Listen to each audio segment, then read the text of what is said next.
Good morning to each and every one present here. Myself Nidhi Sindhu from CSE Department, CSIT Durg. Today we are going to start our third session with Dr. Vivek Tiwari sir, Professor Triple IT Naya Raipur, and his topic is neural network and multi-layer perceptron backpropagation CNN application. So I think we all are ready with our sessions. I welcome Tiwari sir. Good morning, sir. Good morning, madam. Good morning. So, sir, shall we start the session now? From my side, no issue. We may start it. So, okay. So let me share the first my screen, whether it is visible or not. Please let me know. Yes, sir, you Uh, are visible. You can share your PPT also, sir. yeah, thank you. So I hope it is visible. Yes, sir, it is visible. Okay, thank you. So, good morning, everybody. Myself, Dr. Vivek Tiwari, faculty member at Triple IT in Raipur. Uh, I will start with first congratulating to CSIT Durg, all the organizing committee, to given such a hard work to organize such a week long FDP for the faculty member training, teacher training program for the faculty members and others. And I know there's a required a lot of hard work, a lot of pain have to take for the organizers to conduct such kind of FDP. So really is a recommendable and appreciable job for that is given by the organizing team. So it is really appreciable, and is also thankful to the funding agency who is involved to give the funding to support such kind of trainings and FDPs. So I welcome you again, all the participants in the day two session first this week long FDP or training teachers programs organized by the CSIT Durg. The topic that has been given to me is around the neural network backpropagation perceptron, and when I visited the schedule that is shared with me, I found this is the first lecture that is given to me towards to the area of deep learning and neural network. There are couple of more lectures that are in the schedule, so it's become my responsibility to being a first lecture in this deep learning and neural network field to introduce the basic terminologies, basic concept and fundamental points, so that I may be able to develop a basic understanding, so that the things become more comfortable in the coming lectures. So with that point of view, I thought I include the basic things and terminologies, and the title I have given accordingly. So whatever the title is written in the schedule is already a sub part or subtitle of that general title. And the content and the point that I have planned to discuss today is about the introduction of the neural network or artificial neural network, like the structure of the neural network, characteristics, how it is different from the digital computer, then the type of neural network like a feed forward, backward, all those things we will cover by including the CNN, introduction of the CNN, very basic, and autoencoder, how it is different from that, and basic building block of the NN like layers, weight, net input, activation function, firing threshold. What are those things that everybody need to understand when they start understanding and learning about the neural network and the deep learning? So with the limited time, whatever the things are possible, I will try to cover within 1.5 hours. So starting with the simple things about what is ANN. So in many literature, any books, many videos, you have seen the people sometime are using neural network only, that terminology, and sometime using ANN. So in the perspective of the computer science and related field, the ANN or the neural network both are the same things. If I typically talk about the neural network, so sometime in the books they are associated the neural network work word with the human biological nervous system. So making more clear definition of the term, it always better to use the complete name like artificial neural network. So throughout the lecture, I will anonymously using the ANN word or neural network to convey the same meaning. As a faculty members and a graduate participant, I hope so. At least you know about the ANN is like that. It is something that is inspired by the human biological nervous system. And human biological nervous system is what? It is an information processing system only. So ANN or neural network is an information processing system. It process, it capture, it analyze the information. Information may be a signal, maybe a smell, maybe a video, maybe what we are seeing, we are thinking. It's all are the data. So it's process.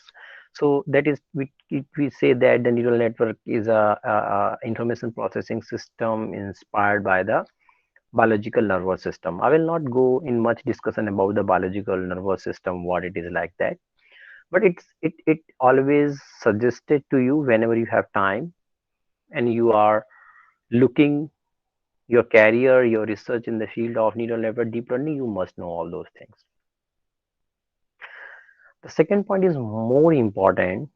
Like in many literature, it has written. I had combined that point too and included the many terms like ANN or neural network is a massive parallel computing. Each and every word is so important. So I'm reading for you. It is a massive parallel computing. You need to understand that term, consisting extremely large number of but simple processor with many connections. So this is the unique property, I must say, that make the neural network deep learning different from the typical AI or machine learning algorithms. So like people talk about how the deep learning is different from the machine learning and AI, like that a lot of discussion is going on always.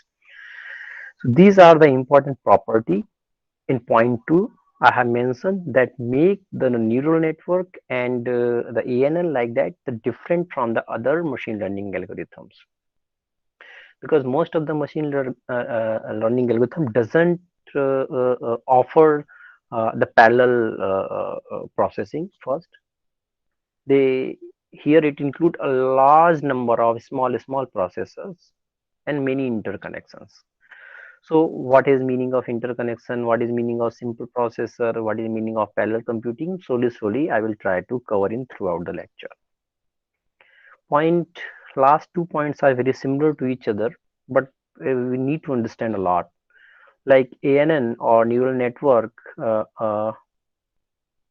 helps to learn from the data through the implicit coding. So there is a two kind of coding. So let me go through it. There is basically two kind of coding. If you say the implicit coding or explicit coding. When I talk about the coding means the paradigm ultimate. It is a paradigm or it is a concept. So the coding means mind how to design the problem. So explicit coding means or implicit coding you need to understand. So I will give you a little bit focus in the next 5 minutes to try to make it clear understanding how the implicit paradigm or explicit coding is different to each other. Before going in much detailed discussion, let me finish the next point and I will go it. Uh, the digital systems or digital computer we have in many years, many decades, and we have observed their wide applications, and they have demonstrated their usability in applications in the engineering problems in the many scientific problems. And today it's still we are using the digital computer for uh, solving the many problems. So if we had a digital system, so why we need, where they fail actually? So what kind of way we used to do the programming? I'm going toward to the implicit and explicit programming to try to understand. So in last 20, 30 decades, or whatever the programming till date you have experienced, whatever the way you write the program, other than the machine learning, whatever the way you write the program, the program is limited in term of something. I will discuss what is the meaning of something. So you need to understand where there is a line where the conventional way of writing the program, that is called explicit coding, fail, and then we start to need to apply the deep learning, neural network, and the machine learning. So one word normally in context of the neural network, people use the perceptual computing or perceptual learning. So we need to understand how the perceptual learning and perceptual computing is different from the conventional way of writing the program, or conventional the problems we have solved by using the digital computer.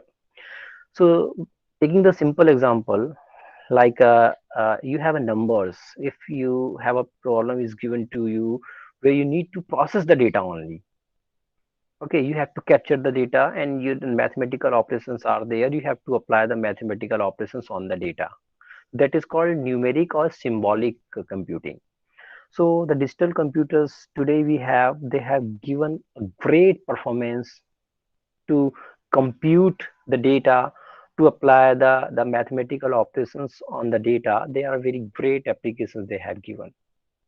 But when we start applying those kind of systems and the algorithms and the solutions to the different kind of problems like that, pattern recognition, more toward to the learning.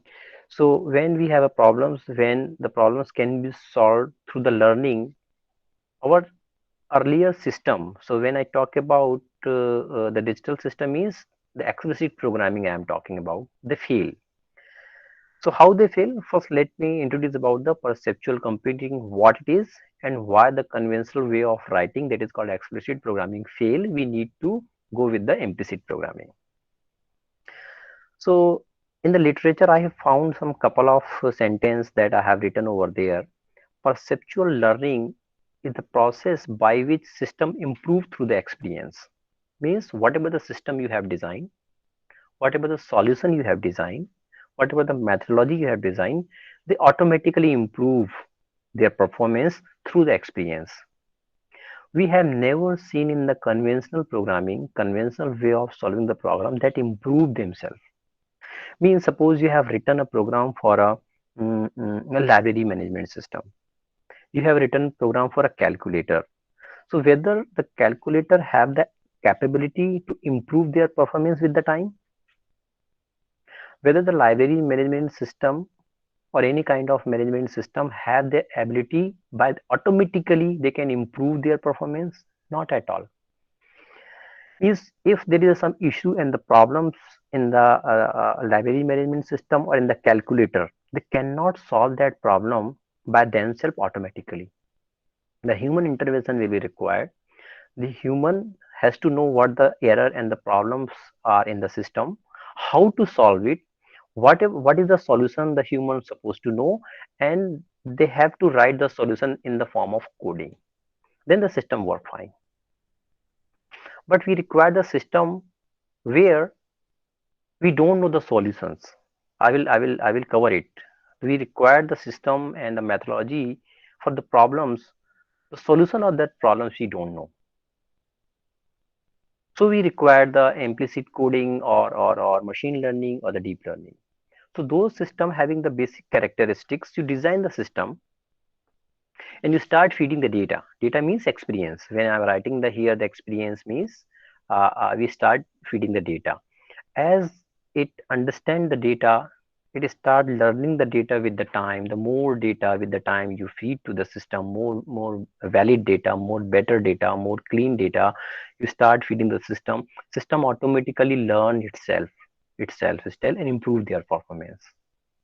So such kind of requirements are is needed the specific kind of applications. So those applications comes under the perceptual computing. Second point is also is like that it is experience dependent enhancement of our ability means system ability to make sense of what we see, hear, feel, taste and smell. So this line is written with respect to the human brain.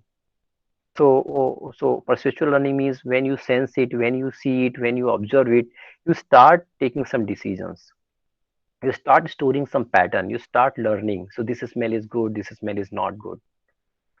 Okay, this is the content that is good for the kids and contents are not good for the kids. Who is deciding that? You are automatic. There is no formula written in your brain. You try to understand what I want to convey.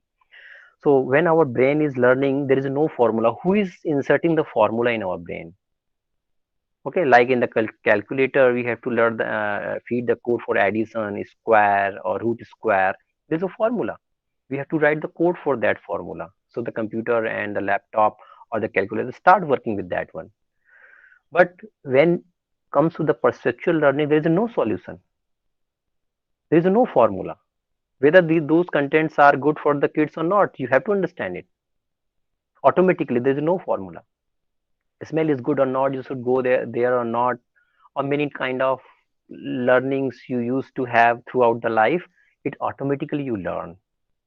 You require such kind of systems that learn automatically. So that is a basic characteristics where the machine learning, AI and the deep learning reside on, based on the implicit coding. So third point is very similar to that, that we need to develop the systems ability that can the decisions, means how to differentiate the colors. So can you write the program in the C in the conventional way? I feed the picture of red color and the black color ball, and your computer will say no, it is a black color, it is a white color. Okay, like that.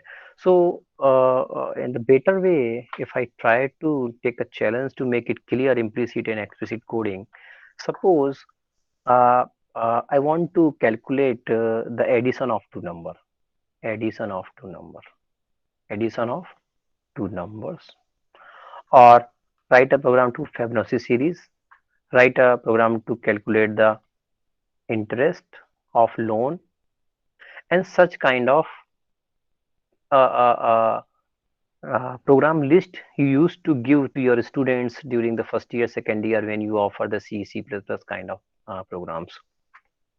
So these all kind of programs and solutions comes under the explicit coding.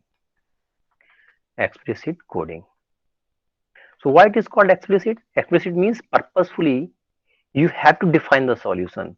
So in the code, you know the formula of addition, you know the formula of Fibonacci series, you know the formula of interest, how to calculate, you know the formula of factorial, all those things. You know the formula, mathematical formula means you know the solution. You know the solution. Solution in terms of mathematical function. If mathematical function, you know the solution. Okay, then you can write the code accordingly. So that is not a big task. So it is called numeric oriented coding, explicit coding, like that. You have to do it. But if I say you can do or write a program that can identify the cat and the dog. So I will feed the image. I will feed the image, and your computer have to answer whether it is a cat or whether it is a dog. Now my question is that what is the solution? Sorry, there is any mathematical functions? Have you seen that can check whether it is a cat and dog? There is no mathematical function. There is no any solution. So these kind of problems that is called non-deterministic problems, perceptual problems, where there is no solutions, there is no mathematical solution, there is no explicit solution. You cannot define the solution. You don't have formula to define the cat. You don't have formula to define the dog, and many examples are there. So this is the line that I wanted to make it clear, You need to understand where the machine learning, AI, and deep learning kind of things are applicable, and where the conventional programming, that is called explicit programming, is applicable. So when there is no solutions, you can't define the solution mathematically. That is called comes under majorly in the perceptual learning, or it is called implicit coding. Implicit coding, because you don't know the solutions, so you don't have ability to write the solutions. So how the solution comes from the data, comes from the learning, comes from the learning. So that is a new word you need to understand. In the conventional programming or explicit programming, conventional way of writing the program, there is no concept of learning. We never seen in the first year, second year data structure like we have studied in our BTech, MTech, PhD. We were not talking about the data. We were not talking about the learning words, because you know the solutions. But when there is no solutions, then we have to go with the learning. Learning means you require the data. Then we start learning from the data. We'll start learning from the experience, and we start improving it as much as the data somebody feed us. So that is all complete. About a lot of discussion maybe there, a lot of so my focus is a little bit different, so but it's always we understand the background. It is not starting start to learn the algorithm, the whole field of machine learning, AI, deep learning, you need to understand. So going ahead, background of the ANN or the neural network. So many of the people that are especially students think about that the AI, machine learning, deep learning is something new. So some kind of image or diagram in the Google you will find like that a big circle is given over there. We talk about it is AI. Then a small circle somewhere we talk about it is ML. Then there is a small circle we talk about the deep learning. I think everybody agree, or neural network. Uh, I Yes, sir. think okay. So because it's very interesting, why uh, I want to discuss over here. So when people say AI is a bigger field somewhere, it has started. A lot of things are going on the AI. Then the new things emerged, and new subfield of the AI is called the machine learning. So AI is something. Then it comes ML. Then very recently we have a DL, or like a neural network. Okay, so we need to understand the perspective of this diagram. So in some perspective, this diagram is good or correct. In some perspective, it may be debatable. We can debate it. How? AI is a something that was the new term introduced in 1956 by, I think everybody must know in the field of machine learning. AI is introduced by the John McCarthy. Mac. He known as a father of AI. Okay, it was introduced in 1956. Machine learning or machine thinking, sometime you can say, it was introduced in 1947 by the Alan Turing. Machine thinking or machine learning now, it is introduced by the Alan Turing. I think everybody must know that name. Okay, deep learning or neural network, uh, it was introduced around 1942. You see, the story is opposite. The diagram says about the AI is older version, then the newer version is ML, then a recent version is a deep learning. But the history is totally opposite. They're contradictory. The older term is the neural network, then machine learning, then AI is the newest term among three. But diagram and the philosophy is totally opposite. So I request to everybody try to understand the whole field from the beginning, so that you make the clear understanding. So little bit, because AI, machine learning, deep learning is a very new areas. New areas means I mean to say start introducing in the academic very recently, more than 5 to 10 years, and people have started working on it. So based on their understanding and learning, they start publishing, they start sharing their ideas about their understanding on the whole history of the AI. So based on that, there is no agree upon something that everybody agree.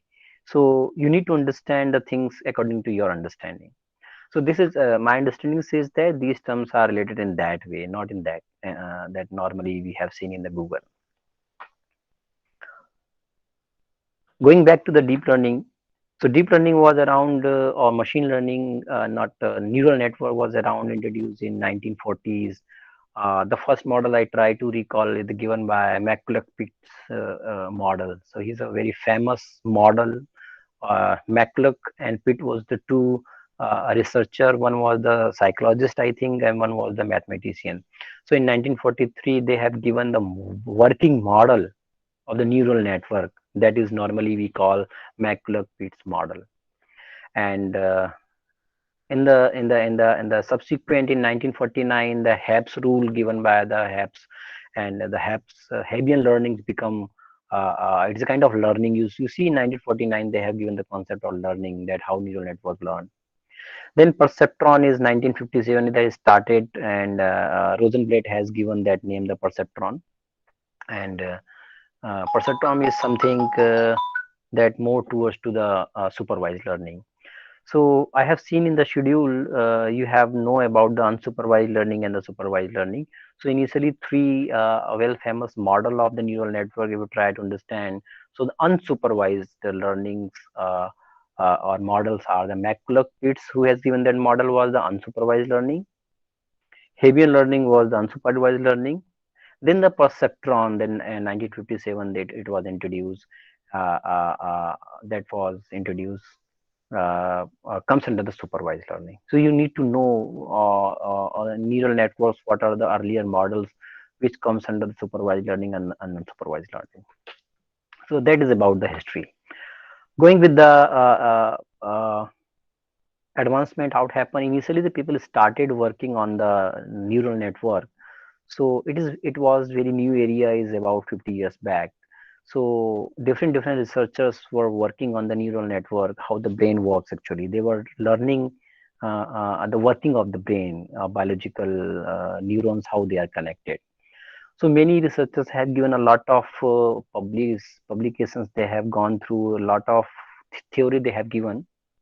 So some theories become valid in the coming time, and some theory become fail.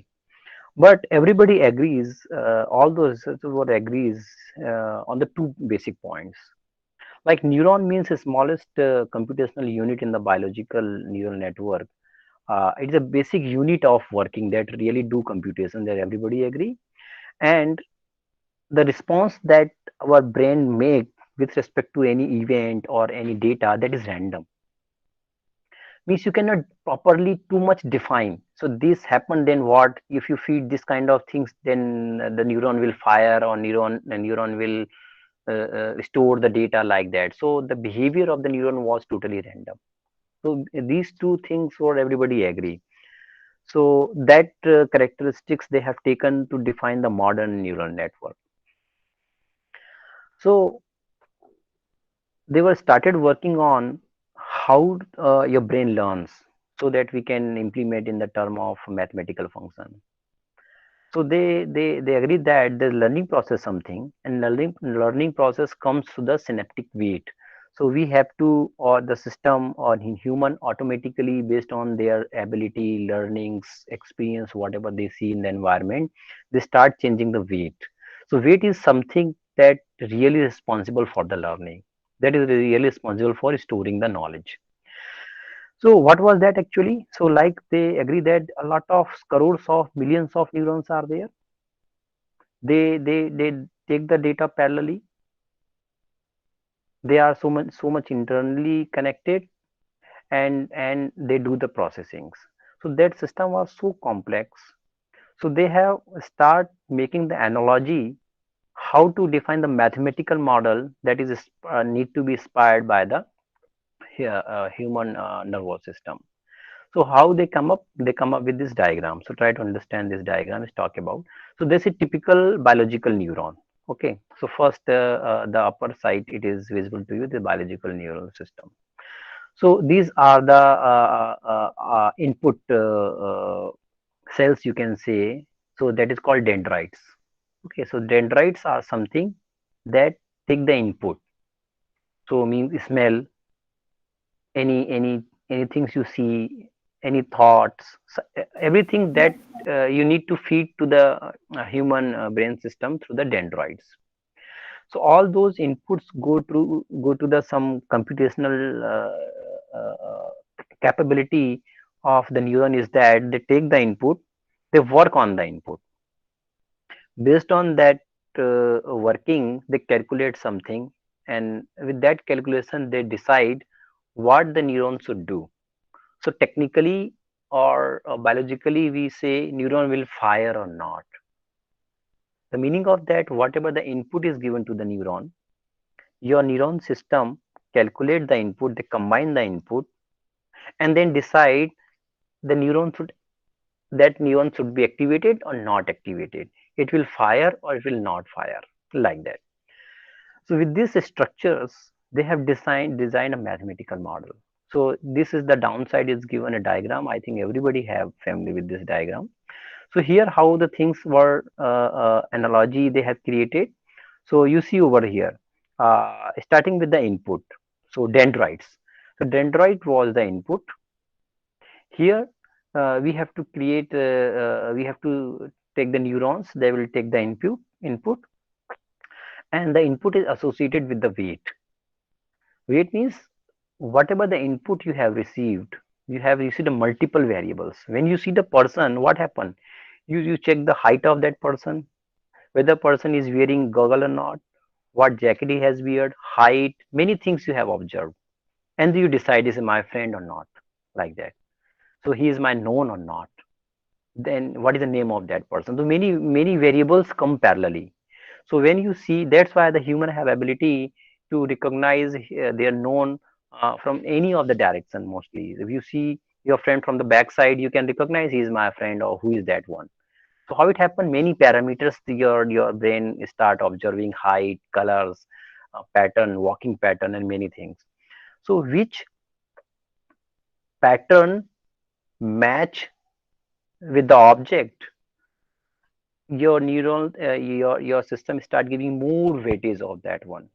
So weight is something that are associated each and every input, each and every characteristics, each and every variables, and which variable is most important to take the decision whether he is my friend or not, given the more weightage of that variables. Variables that are less important, we the system automatically give the less weight to that system, so that variable cannot create a disturbance if the variable is not important. So these are the weight that associated each and every input. Then there is a some computational space where all those input and weight you need to combine it. So in the neural network, biological neural network, it is called exome, soma. Soma, it is called soma, and here we call is net input. So we have to define the activation function, net input, everything I will cover. You see the cell body. Cell body means we have to combine the net input, and then we have to pass to the activation function, and all those things will decide whether the neuron will fire or not. So whatever soma is doing in the neural network, biological neural, the same things we need to implement by using activation function and the net input, and the output. Based on the output, neuron will fire or not. Means he is my friend, yes or no. This is cat or not. It is either cat, either dog. So firing means taking the decision. So class labels are there, yes or no means that is our neuron is going to fire or not. That is the analogy between how the scientists have defined mathematically the biological neurons. Okay, so the characteristics of the ANN that has borrowed from the neural network, and these are the property that is really responsible to behind the huge success of the neural network and deep learning. Like it has a massive parallelism. It work in the distributed pattern. There is no centralized unit. There is no any single neuron is going to take a decision. Millions of neurons are there. That's why so many simple processor or simple working node or neural network having a lot of node, a lot of layers. That's why it have the learning capability in the term of adjusting the weight. These three terms are related to each other, like generalization capability, redundancy, and the fault tolerance. Digital system nowadays we have like normalization. If you the people from the computer science and engineering, you know the database normalization. So what is the main purpose of the normalization? You try to recall, reduce the redundancy. But here the neural network is more towards to the increase the redundancy. There is a redundancy. There is a lot of information the multiple place. Because why? If something happen with the system, because you have designed ultimate, what is the meaning of that? Please mute. I request to all the participants. Yeah, because you have designed a very big neural network, or the brain is there and the working on that cases. So a lot of things are there, and it is capable of identifying whether the given thing is cat yes or not. Okay, so it should not be sensitive. In any cases, some neuron stop working, some part of network stop working. So that's why redundancy is there. Whatever these neurons and the processors are responsible to take the decisions, this kind of capability also having with other network, other neurons, other neurons. So it is called redundancy. So with this redundancy, if any of the reason in the neural network, in the biological neural network, some accident happen or any case, some portion of the network stop working, even my brain is able to work is properly. But if the rest of the network have a capability to render the decision, correct decisions. So that's why it never happen to stop a single unit in the brain. It's going to affect the much. It's going to have the adverse impact on the capability of human decision making. But you see in the motherboard and your system, your computational system, in digital system, you just change, or if any of the part or in algorithms, any of the uh, uh, decisions that have you written in the algorithms is start malfunctioning, whole process will be gone. But it is not a matter of neural network or biological neural network. Because of this capability, the neural network deep learnings become fault tolerant. So if there is a fault, they can tolerate it. The fault cannot make the adversarial impact on the decision making, all those things. So here the comparison is given with the digital computer and a biological computer. I am not going, we have limited time. So start with the type of normally the neural network we have nowadays. We have listened the type like a feed forward neural network and the feedback neural network. So when we talk about the feed forward feedback, it is writing or distinguish the type of network based on what? Based on how the information flow in the network. So you keep the context, the information and data to feed to the network, how the information flow inside the network. That define whether the given network is feed forward or feedback. So when somebody will ask about feed forward and feedback against which context, it is against the flow of information inside the network. Okay, I will cover one by one. So in that discussion, I will also introduce the CNN and autoencoder. I will not go to the architecture of the CNN. Conceptually, the CNN was designed for what and how it is different from the autoencoder. Then I will discuss about the basic building block of the neural network, like layers, activation functions, weight, net input, threshold, like that. Many things I will cover. So start with the feed forward network. Sometimes we call it FNN in many books, many literature. I have found it. And the feedback also a very great name. Great name means most famous name is given recurrent network, like a CNN. CNN is not a recurrent. We have to discuss aloud. Don't confuse with the that CNN is a different. There is a convolutional neural network, and this recurrent. It is called RNN sometime, recurrent neural network, or feedback neural network, or interactive neural network. So I think you have listened the name of RNN, recurrent neural network, and the alternate names are the interactive neural networks and the feedback. So one by one, I will cover and is a structure point of view. I will try to discuss the thing. So taking the first one, feed forward neural network. What happened? The signal means data. When you feed to the network, it travel only in one direction. There is a unidirectional travel. The network may have a multiple layers. Network may have a two layers. Network may be small or maybe bigger. Whatever the network is given to you, whatever the network you have designed. So when I talk about the network, what is meaning of network? Meaning of network is means how to connected the neurons. Suppose like computer system, these are the computer. A lot of computers are there. A lot of computers are there. So you need to the topologies, whether it is a star topologies, how the systems are connected with this, whether it is a bus topology. The topology means how the systems are organized, how they are connected, and how the communication is established among the system. So that is called topology. Similarly, it is called network, and similarly, we can make the analogy with the neural network. Means lot of neurons are there. Lot of neurons are there. How you are connecting the neurons? From where you are taking the signals, how the signals will flow, whether this signal will come like that and go away, whether output will go to the each and every output of the next layer, like that, like that. What kind of connection, what kind of networks you are going to design? So it is the definition of the network means how the neurons are arranged, how the connection are established, how the information is flowing from as an input to the output between input and output layer. So this is called the complete network. So if the network is designed, that's okay, and the information always travel as a in a single direction, a one way unidirectional information flow is there.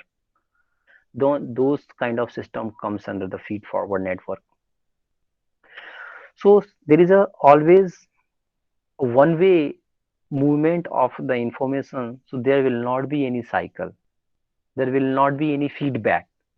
So like a difference between tree and graph, if the tree have a cycle, it become a graph.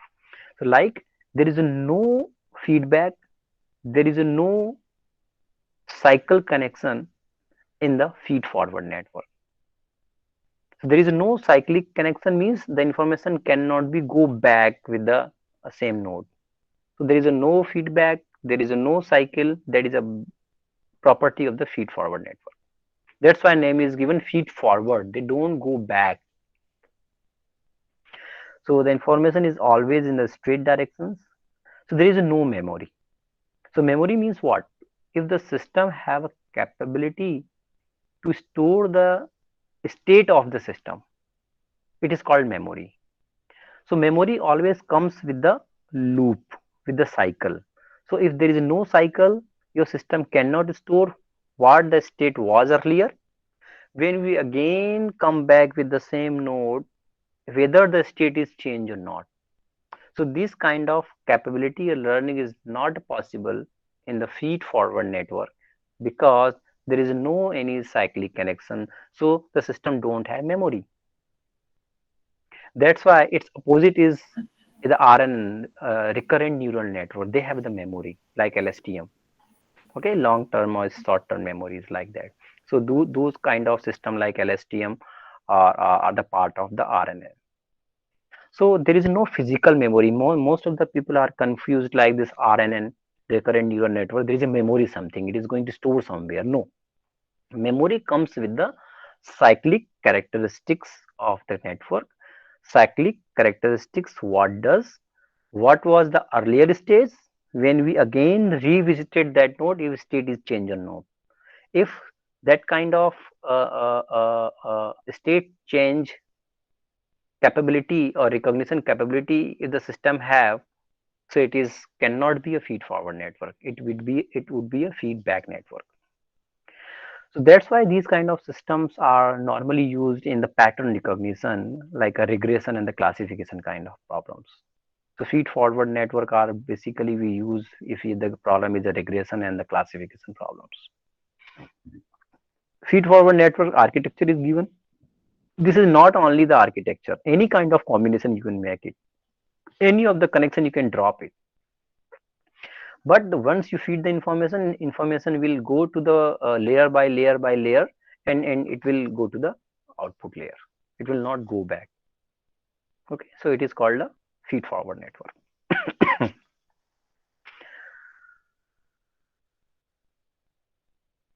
Now, a feed forward network with the example I will try to cover it because CNN. So CNN is the most famous feed forward network. I think everybody at least listen that know that name, convolutional neural network. CNN, CNN, CNN. A lot of people, a lot of research, a lot of applications are going on with the help of CNN.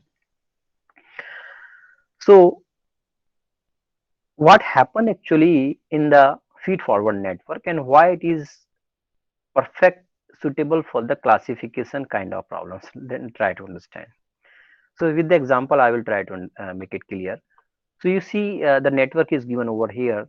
X1, X2, X3 are the input layer.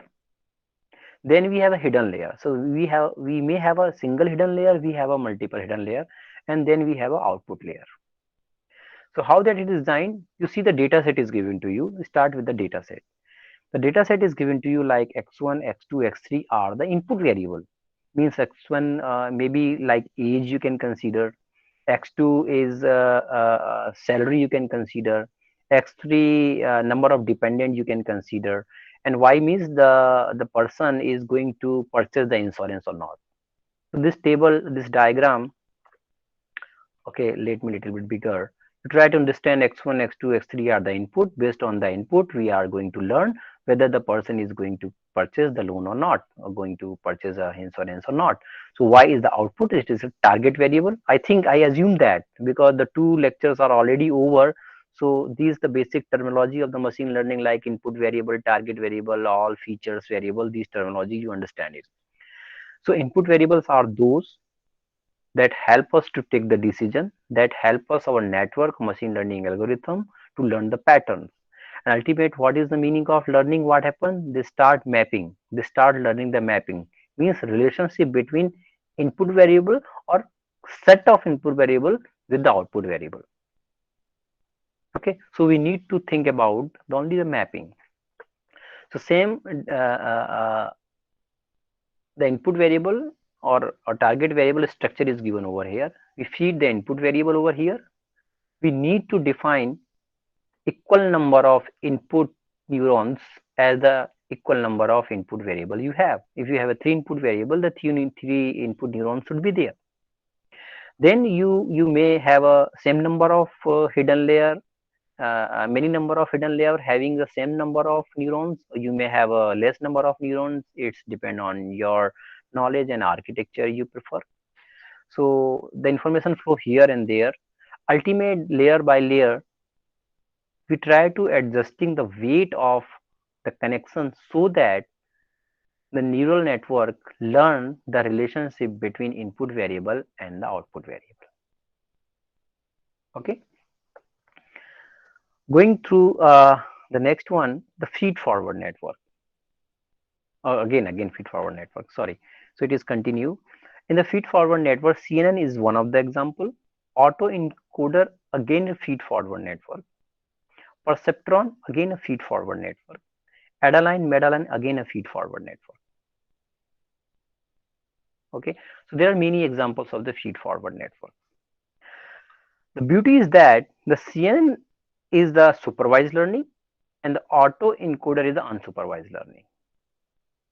Both are the feed forward network. So many of the participants and who are new in the machine learning, they confused The feed forward network are used for only the supervised learning.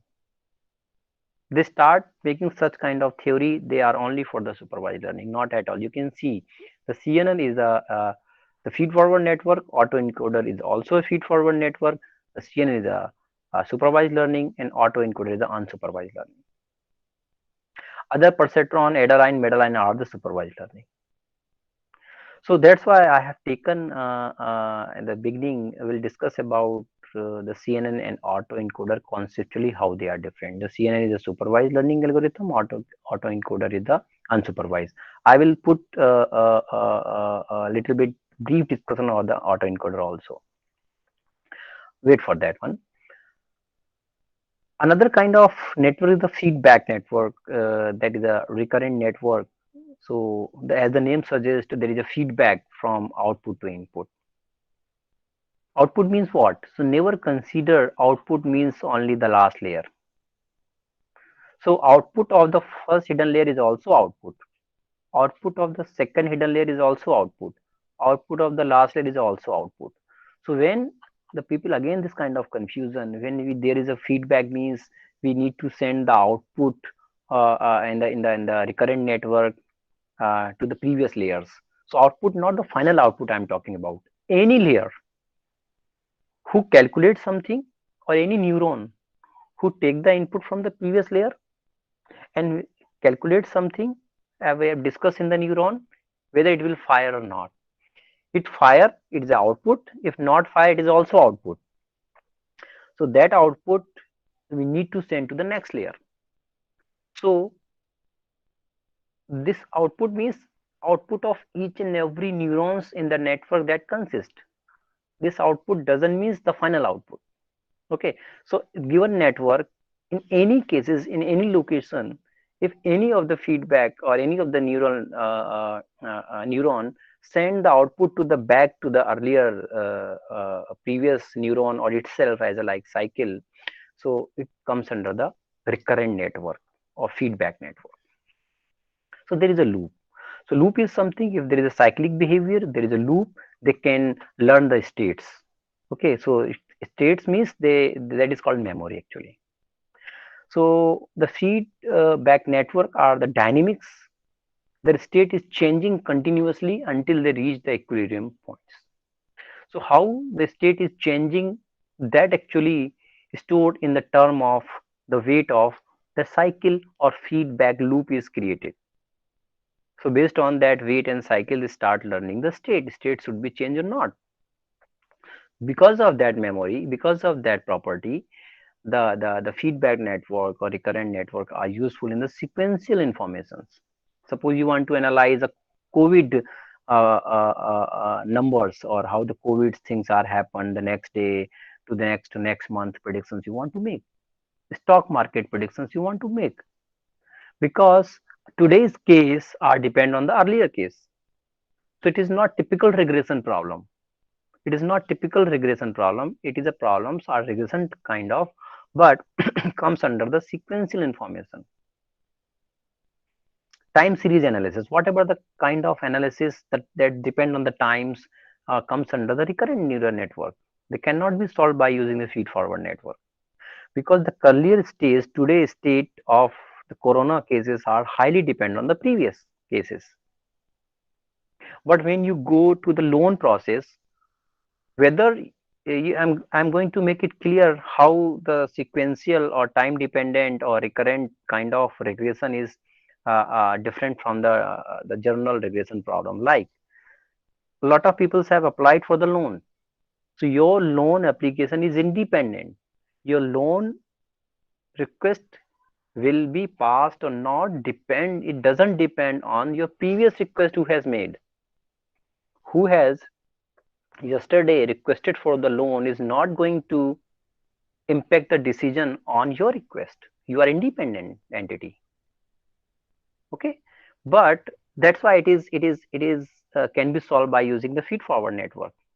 Okay, but when there is a situations when your decisions is depend on the status of another applications already previous they have, like today's tomorrow coronavirus cases. How the one person, how many infections one person can spread. So depend on that, today's in infection rate going to impact the tomorrow prediction. So that is called, it is sequential information, time series informations, where we need to learn the status of the current decision or current value. It always depend on the previous values. Okay, so here we come. I'm going to solve with the examples and solutions by using recurrent network. So like that, here you see, these are the two hidden layer, and the later one is sending back some data to the previous layer. That's why we call it a recurrent neural network, or shape maybe any kind of thing. Like see over here, this is also kind of recurrent network. So there is no fixed structure you can create in your mind. So if it is like that, every neuron has to send the data and the output to the previous layers of previous neurons. No, any kind of looping may be there. Any kind of any structure may be there. It comes under the recurrent neural network. A lot of examples again, recurrent neural network like Hopfield network. Many of you have listened this name. Uh, Cohen's self-organizing map (SOM). Many of you have listened that name. LSTM is the most famous, and everyone have the knowledge of STM, at least something network is there. LVQ or and many more. I think LVQ linear vector quantization like that. I try to remember it. So these are the some examples that comes under the feedback neural network or recurrent neural network. As I promised, I will discuss about the difference, working difference between CNN and the autoencoder. Both are the feed-forward neural network. CNN is a supervised learning, and autoencoder is a unsupervised learning. So here I will try to discuss. So that example you have seen, I have demonstrated for the CNN. What in the CNN happen? Output will be given. Okay, that's why it is supervised learning. If there is no output, so it cannot be a supervised learning, and the input is given. We have to map it. We have to map it, and whether it is a correct output or not. So it is a characteristics of the CNN where the input is given, and through the hidden process or hidden layers or a lot of architecture, whatever you have defined, it gives the output, and output match with the given output. What happened in the autoencoder? You see, autoencoder there is no output, so the target variable we have to avoid it or we have to delete it. So what happened in the autoencoder? In the autoencoder, we have to feed the input, do the some processing. The autoencoder should give the same output. So autoencoder learn how to create the same output, how to create the copy, how to create the duplicate things. That is a property of the autoencoder. So it may be a little bit confusing. What is the meaning of that? I think many of you have listened the name of GAN, GAN, GAN. Is there any way to read the chat box? Uh, I don't know. Yeah, GAN. Have you listened the name of GAN? GAN, GAN.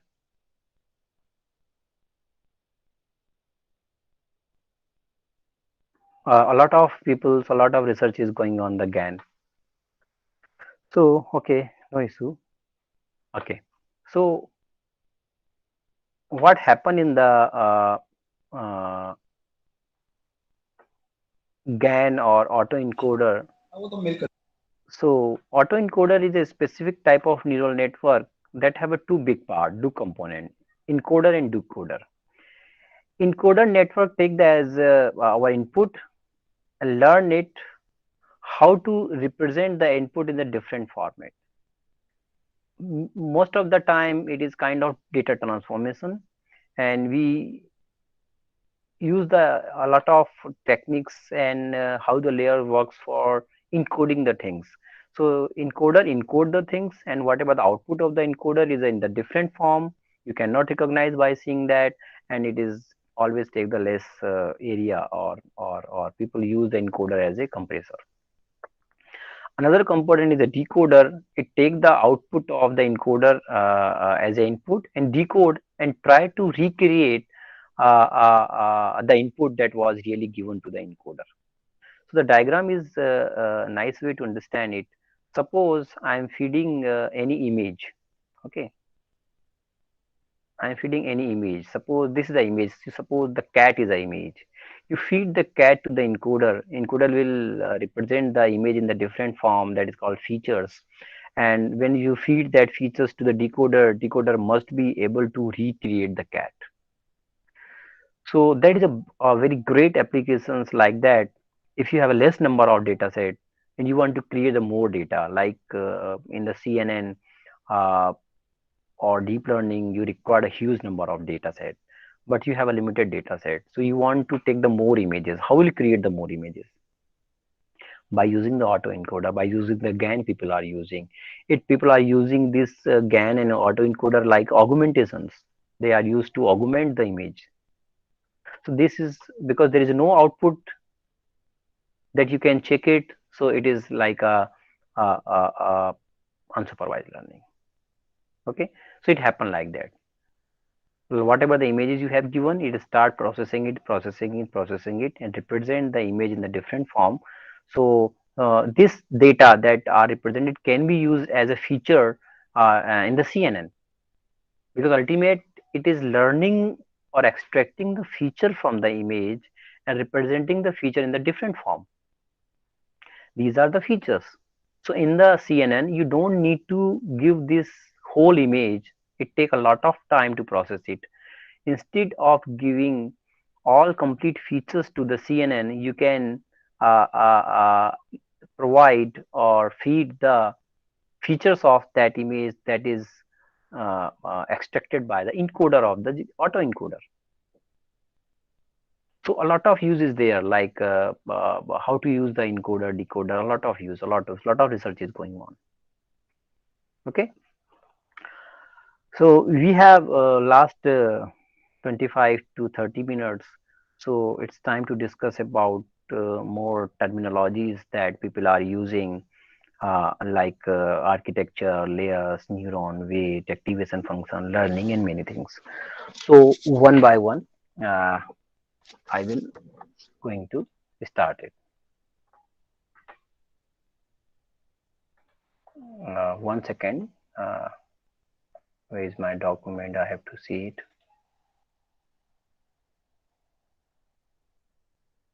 Okay, I have to stop sharing. 1 second. 1 second. I'm just going to share my document.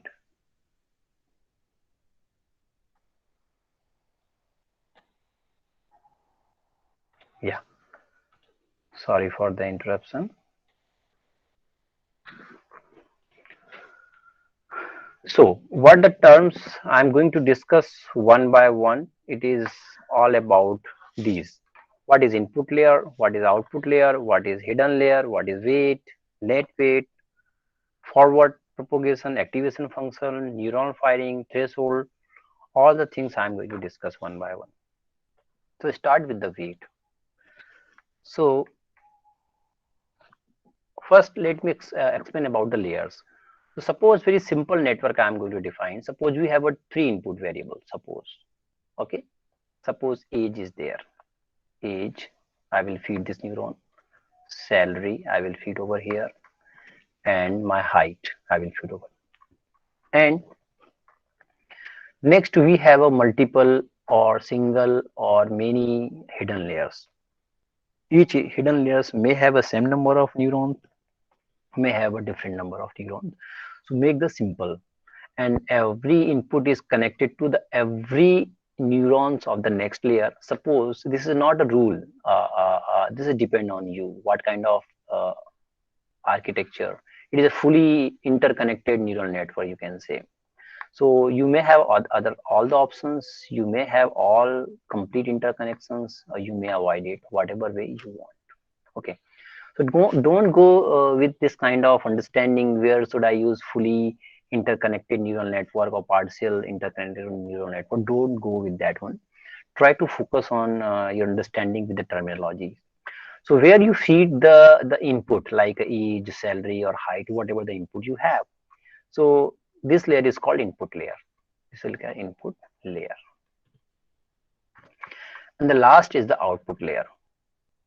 Output layer may be like whether you are going to loan, your loan is going to pass, yes or no, whether the given image is cat and dog, or your salary is 25K. So any kind of regression problem is there, so the output will be numerical. And if the classification kind of problem is there, the output will be categorical. So when which neuron will give the output is called as the output layer. Between there, if any number of layers may be, all called as a hidden layer. All called as a hidden layer. Okay, I'm not going to take the discussion how many hidden layers should there be, how many neurons in particular layers, and how to decide it. All those things it comes with this when you jump into the field and start learning. So I'm not going to discuss that part.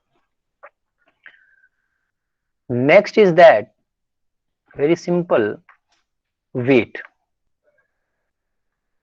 is very important. So suppose there is a two input or it is connected to the output layer. There is no hidden layer, suppose. So any kind of network, maybe this or maybe that, doesn't make any difference. Concept is same. When a neuron is connected to the another neuron, please focus on my definition. When a neuron is connected to the another neuron, it always associated with a weight. If there is a more number of neurons, there will be more number of weight. Means weight is means it talk about the strength of the relation between two neurons. Okay, so suppose these three are the input feature, and the weight is 10, here weight is 20, and weight is 30. So we talk about this neuron or this input value. Suppose it is a height. The height is more influencing factor, more discriminative factor, or more important features to decide the output, whatever the for which problem it has at the neural network you are going to decide it. So that decision is highly influenced by the height of particular person. So which of the input variable, you can see their importance, their discriminative power by seeing the weight associated with the next layer or next neuron. Okay, so weight is an information, you can say another word, weight is an information. Okay, that is used to define the strength of the relationship between two neurons. It also defines the influencing factor of the input variable or previous neuron, whatever the neuron you will have. It is why I'm saying, suppose these are the network. These are the network. So here the input is there, typical input that you feed, but the hidden layer also calculate the input and send to the next layer. So it define the weight is always there. Every connection will have weight. Every connection will have weight. Every connection will have weight. So go to whatever the lines you are seeing over here. Every line is associated with the weight. So weight is talking about the strength and relationship between two neurons. Now, question is that who decide the weight? How it comes? Whether 10, whether 20, whether 30, how it comes? So there is a two practices normally the people or the scientists use it. Either all the weight, whatever the weight you have, you can initialize, randomly initialize. Normally with the small values. Normally with the small values. What is the meaning of that? Suppose this is the network. Okay. You can define it 0.1 and this is 0.2. Whatever the random number comes. Similarly, there are many connections would be there. All the connections have the weight and all those weights during the training, first you need to initialize it. Okay, and the first approach is that the people initialize the weight randomly with some small value like zero point 0.1, 0.2, 0.3, or sometime they initialize with some fixed value. It also we have seen. In many cases it is zero. I have found all the weight are zero. All the weight are zero. So both the practices are there. Which one is good, which one is bad, I am not going to discuss, but it happened. So whatever the weights are there in the network, you may randomly initialize with the small values. And why small values? There is a reason I am not going to discuss. And it may be with the fixed value like 0 or zero point 0.1, maybe it may be zero point 0.1, but it not be random. 0.1 for every weight then. So whatever the value you have decided, it should be equal to all the weight in your network have. So both the approaches and both the things people are using it. Okay. Another terminologies that people are using with that one, I'm going to one by one. So once you know you have this kind of here, yes, this kind of diagrams you have seen many places. Okay, so suppose this is the x1, this is the x2, this is the x3, three inputs are there, and we have weight w1, w2 and w3. So you see this summation operation is there. So first we have to combine the input with the weight, and we have to calculate the net input. Net input is the most important term in the neural network. How to calculate the net input?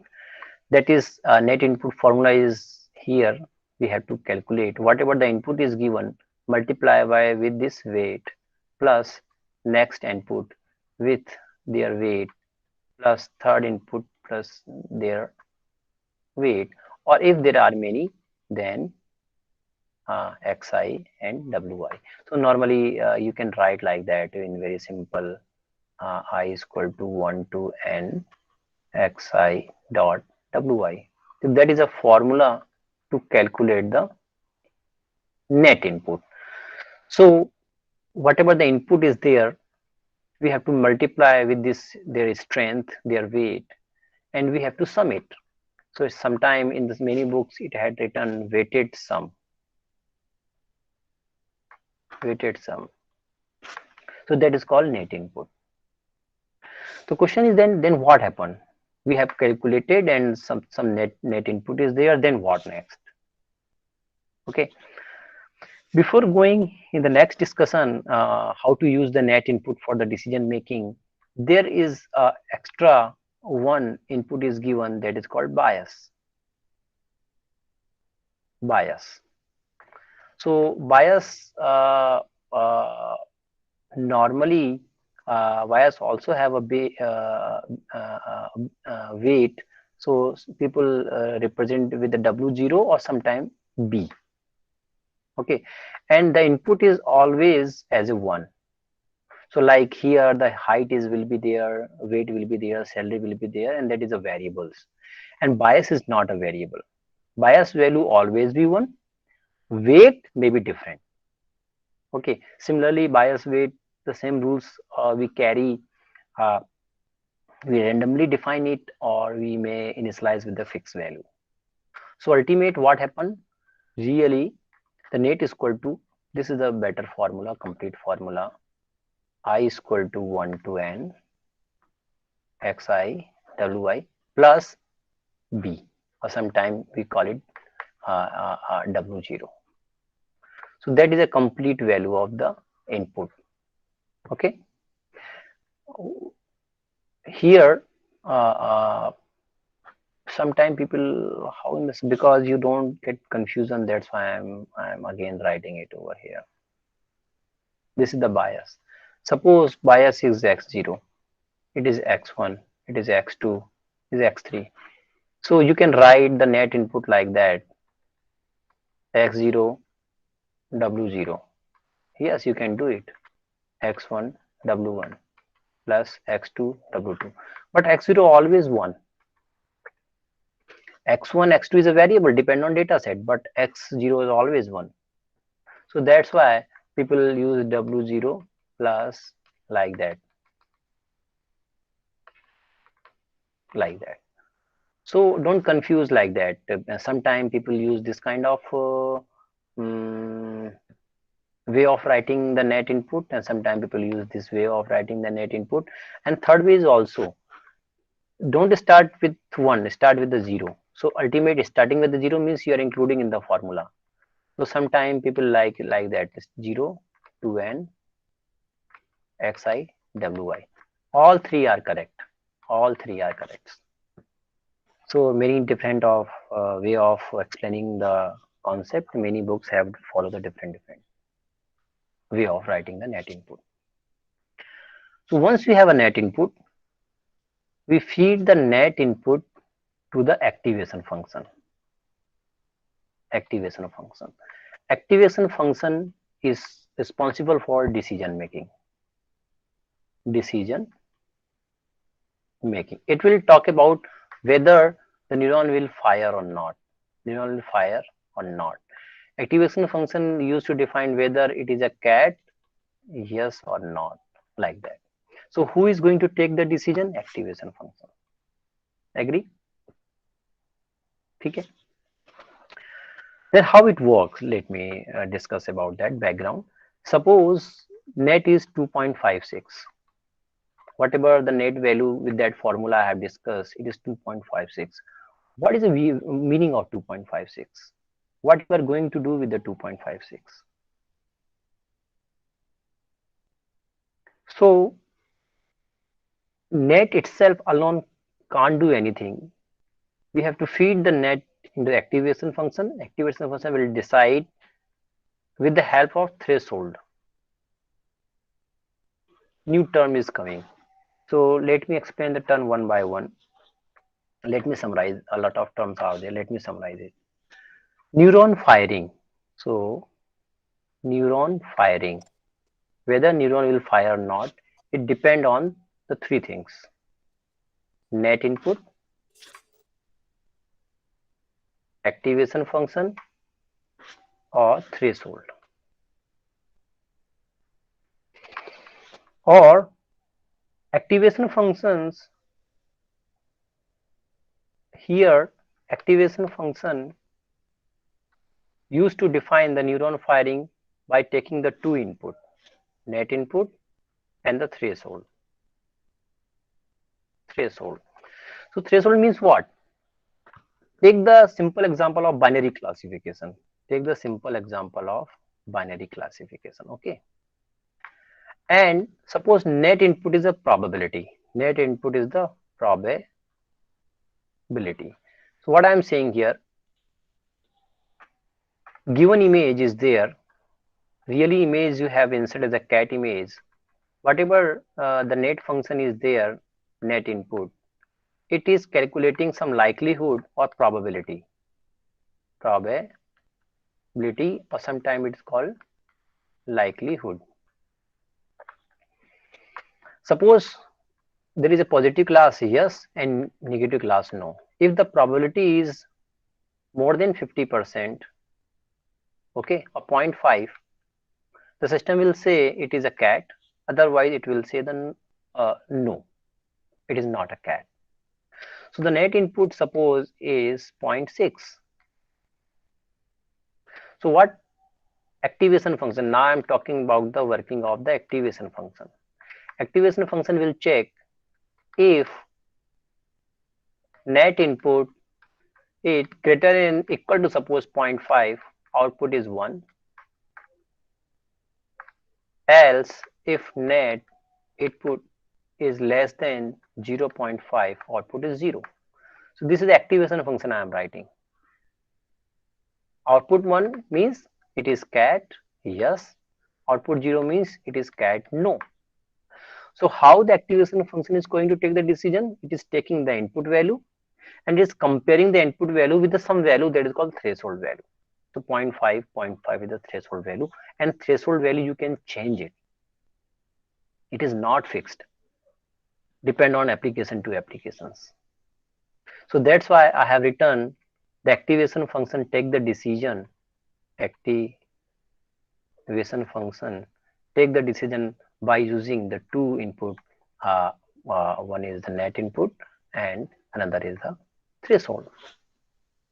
So there is a various kind of activation function like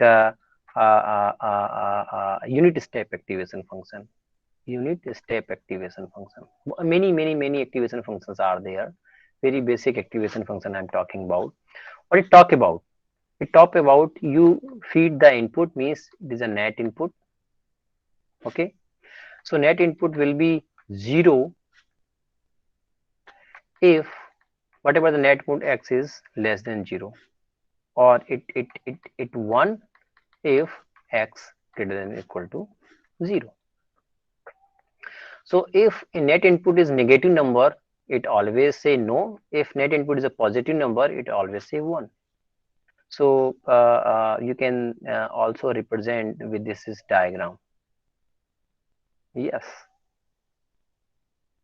if this is the x means net input.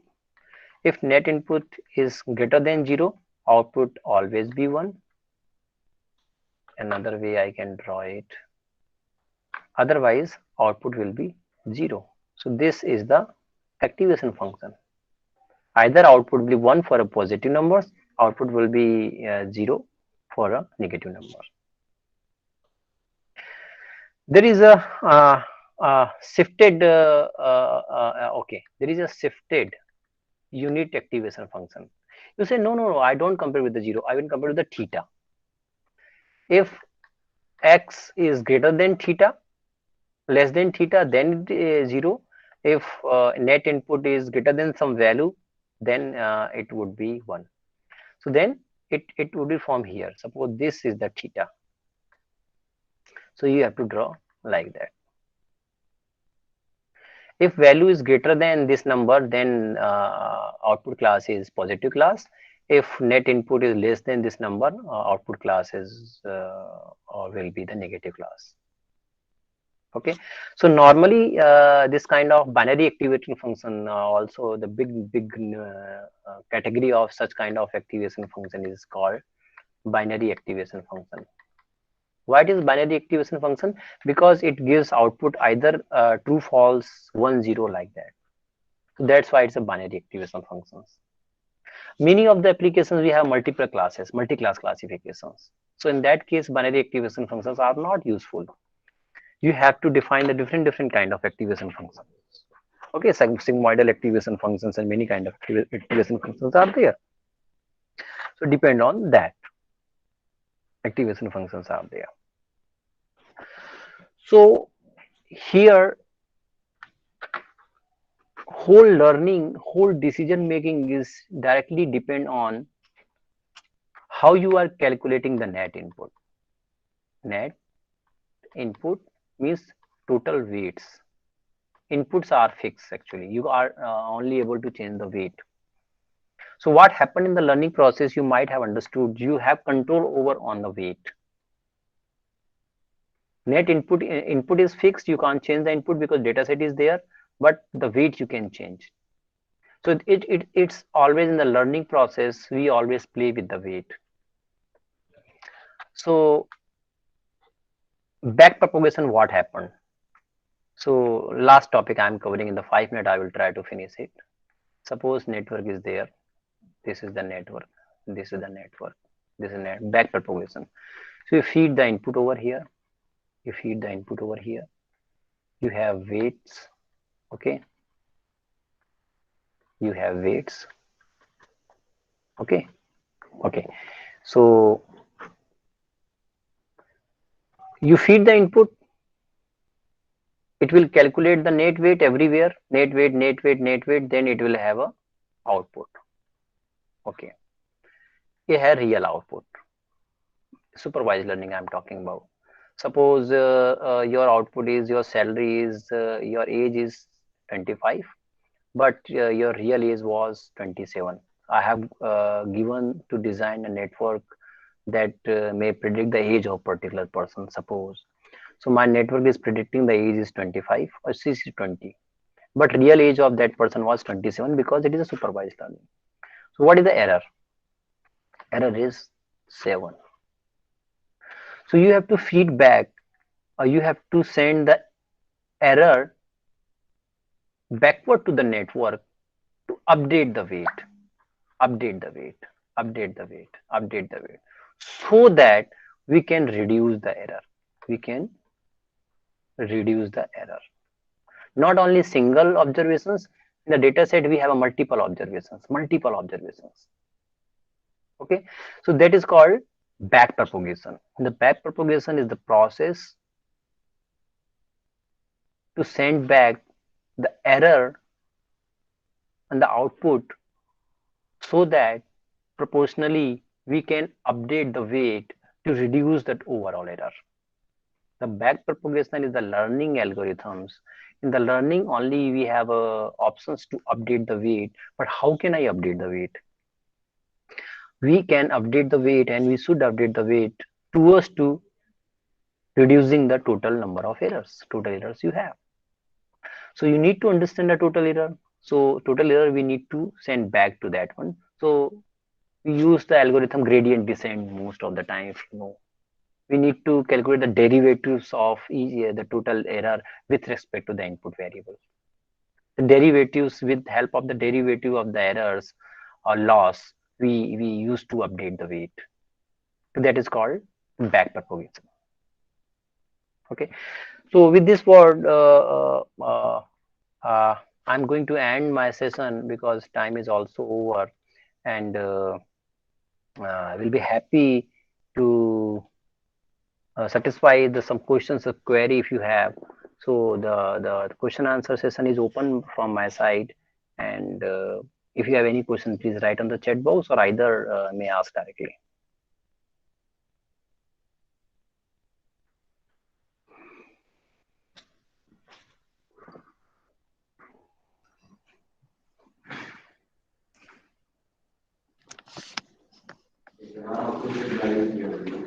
Thank you so much, Dr. Tiwari. Thank you, thank you. Uh, Hello. any participant is having any doubt or queries, please you can ask. Yeah, I yes, sir. think Good. Mr. Suraj is want to ask something. Yeah, Yes, sir, please. Yes, please. sir. Yes, sir. Good morning, sir. It was a very excellent session, sir. Good I morning. want Good morning. to know the difference between, sir, neural network, deep neural network, and recurrent neural network, and where we should use each types of network. A neural network is umbrella. Okay. Under neural network, there are two subcategory: feed forward network and recurrent network. So that have covered in the class. In feed forward network, the information flow in the one direction. There is a no loop. There is no cyclic graph. But in the recurrent network, there may have a cycle. You need to you may send the output of the particular neuron to the previous neuron or itself. So if there is a cycle, that is called a recurrent network. And deep neural network is a new terminology people have given. There is no typical definition of the deep neural network. If people consider that if you have a more number of hidden layers, then we call it the deep neural networks. So there is no typical definition you will find in the books that can define these are number of layers. Beyond that, you will call it as a deep neural network. So deep neural network is not a kind of any special network. It is understanding of that. If the network is too much deep, too much layers are there, we start calling it as a deep neural network. Anything else you have asked? So, Yeah, please. sir, good morning, sir. Good session, You you are not audible. sir. Sorry, you are not So audible. Your usually your voice is. we Yeah, call it as convolution breaking, you sir. are what? Deep learning process. Is it audible, sir? Your voice is breaking. I couldn't understand. You are what? Your question was?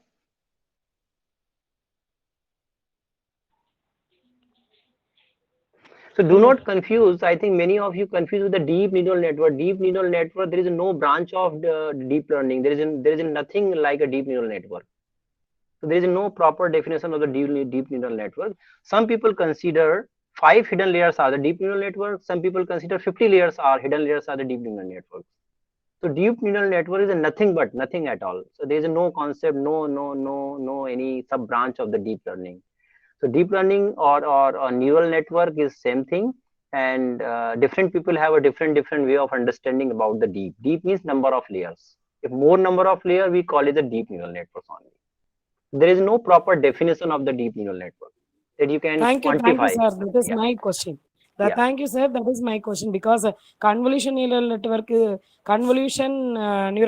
is a feed forward network you have given. yeah, So some places we are call it as a deep learning convolution yeah, neural network. yeah. That is the main confusion. Both are same. Both are Now same. I cleared, sir. Yeah, yeah, Thank yeah, you so much, sir. yeah. Thank you. I'm Dr. Malati from Chennai, sir.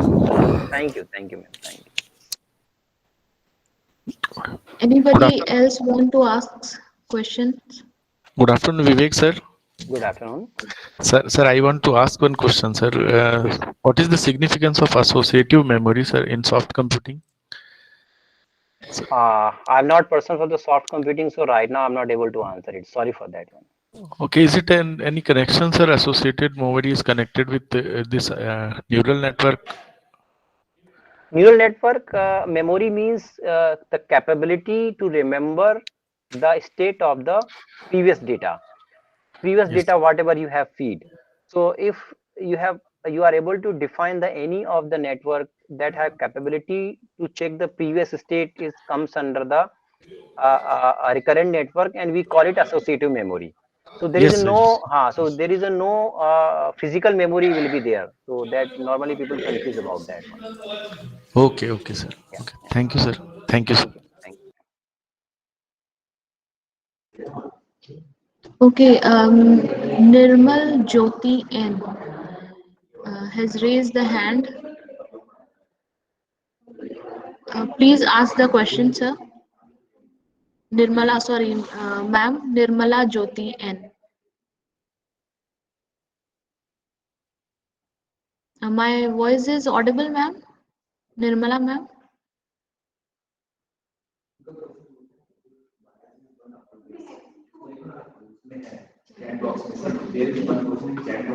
Sir, there is one question by Nirmala, ma'am, Please. in chat box, sir. Chat box. Why? Okay, let me see it. Okay, 1 minute. It is not. I think she has written privately to you, so it is not to. It is not visible to me. रुको रुको मैं देख रही हूँ नहीं आ रहा है इसमें It is not visible to me. Please, sorry. okay sir Something. CSIT. sir her question is if the bias is always one then what it is use. I required 1 hour to explain it.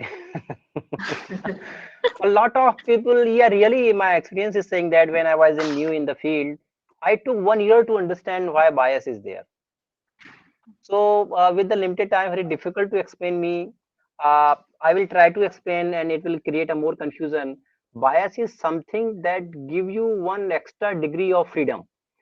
So we need to understand everybody what is the degree of freedom and what is important. What happens sometime, whatever the given inputs are there, we calculate the net input. Net, we have to change the net input. Net, we are directly sending the net input to the activation function. Okay, so suppose there is a need to change the net input, then we can include the bias. Bias may be positive, may be negative. Bias weight W0 may be positive, may be negative. So suppose you want one more level of freedom so that I can play with the total net input. I may increase, I may decrease the net input. So that's why bias is there. Lot of examples through which I can explain the real working of the bias, but the limited time I can't explain it. So technically you can understand it increase the 1 degree of freedom, and it allow us to play with the net input. We don't need to feed the complete net input to the activation function in many situations. So bias may reduce or may increase the net input that will need to send to the activation functions. And why there is a need, we need to understand through the example. Okay. I think ma'am has got her answer. Thank you so much, sir, for your time and for your wonderful experience with us. And I think, sir, will you share your PPT? I will share. I will share. I will send to the Demangan sir. So Okay, sir. Thank you, his sir. contact number is with me. I will share it. Okay, okay. Thank you, sir. Thank you so much, sir, Thank for you your all the session. participants. Thank you very Patiently much, sir. they have. Thank Thank you. you, and thank you for CSIT. Thank you for Somesh sir to send me the kind invitation. It was really a great experience with me also to share session with you all. Thank you.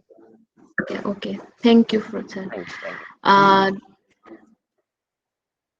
Dear participants, this is to inform you that please give your feedback and quiz. It is open now. Please give feedback. After that, you can leave the meeting.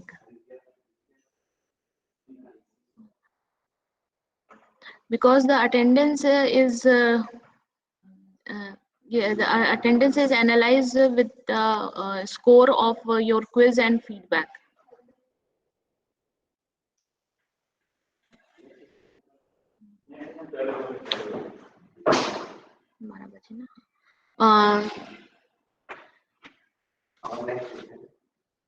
एक minute